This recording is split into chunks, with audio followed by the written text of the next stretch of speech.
আসসালামু আলাইকুম। Welcome back to my channel আইভির রান্নাঘর। আজ আমি তৈরি করে দেখাবো খুবই লোভনীয় পালং শাকের ভর্তা। এই ভর্তাটি খেতে কিন্তু অসম্ভব মজা লাগে। মুখে রুচি না থাকলে এই পালং শাকের ভর্তাটি ট্রাই করে দেখতে পারেন। নিমিষেই এক প্লেট ভাত শেষ হয়ে যাবে। ইউনিকভাবে ভর্তাটি করে দেখানোর চেষ্টা করেছি। আশা করছি যারা ভর্তা লাভার আছেন তাদের কাছে পালং শাকের ভর্তাটি খুবই ভালো লাগবে। কথা না বাড়িয়ে চলুন মূল রেসিপিতে চলে যাই। এখানে 1 আটি পরিমাণ পালং শাক ভালো করে ধুয়ে কেটে নিয়েছি, কুচি করে কেটে নিয়েছি। আপনারা চাইলে ব্লেন্ডও করে নিতে পারবেন। এখানে নিয়েছি 2টা বড় সাইজের পেঁয়াজ, 4-5টা কাঁচামরিচ এবং 2টা বড় সাইজের রসুনের কোয়া। সকল উপকরণ বেটে নিব।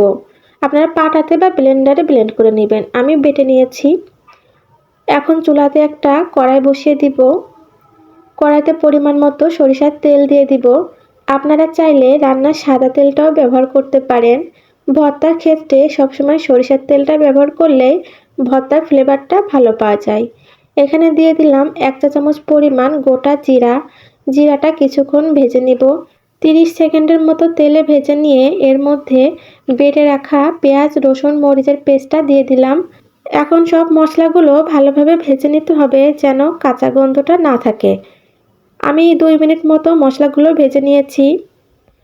এখন এখানে 1 চা চামচ পরিমাণ লবণ, 1/2 চা চামচ পরিমাণ হলুদের গুঁড়া, 1 চা চামচ পরিমাণ লাল মরিচের গুঁড়া, 1/2 চা চামচ পরিমাণ জিরা গুঁড়া দিয়ে ভালোভাবে ভেজে নিব। এই শাক ভর্তাতে ঝালের পরিমাণটা একটু বেশি দিলে ভালো লাগে, এজন্য আমি একটু মরিচের গুঁড়া অ্যাড করেছি। আপনারা যদি ঝাল বেশি পছন্দ না করেন সেক্ষেত্রে ঝালের পরিমাণটা একটু কমিয়ে দিবেন। দেখুন কিছুক্ষণ নেড়েচেড়ে মশলাটা ভেজে নিয়েছি, তেল ছেড়ে দিয়েছে। এ পর্যায়ে এখানে অল্প পরিমাণ পানি দিয়ে দিব, এতে করে মশলাটা ভালোভাবে কষানো হবে।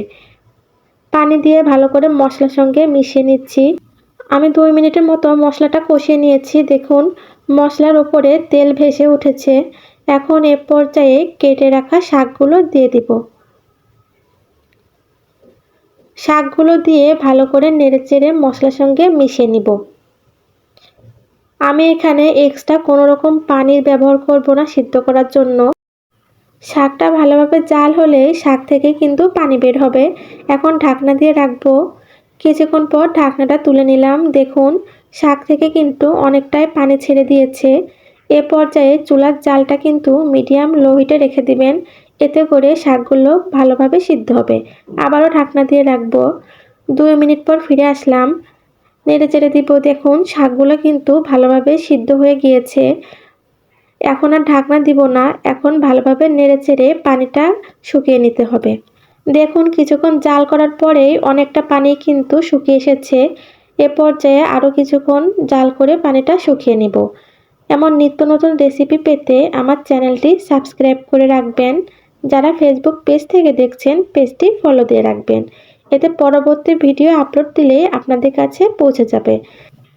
কিছুক্ষণ নাড়াচাড়া করার পর পানিটা পুরোপুরিভাবে শুকিয়ে যাবে, শাক থেকে তেল ছেড়ে দিবে। দেখুন অনেকটাই কিন্তু তেল ছেড়ে দিয়েছে।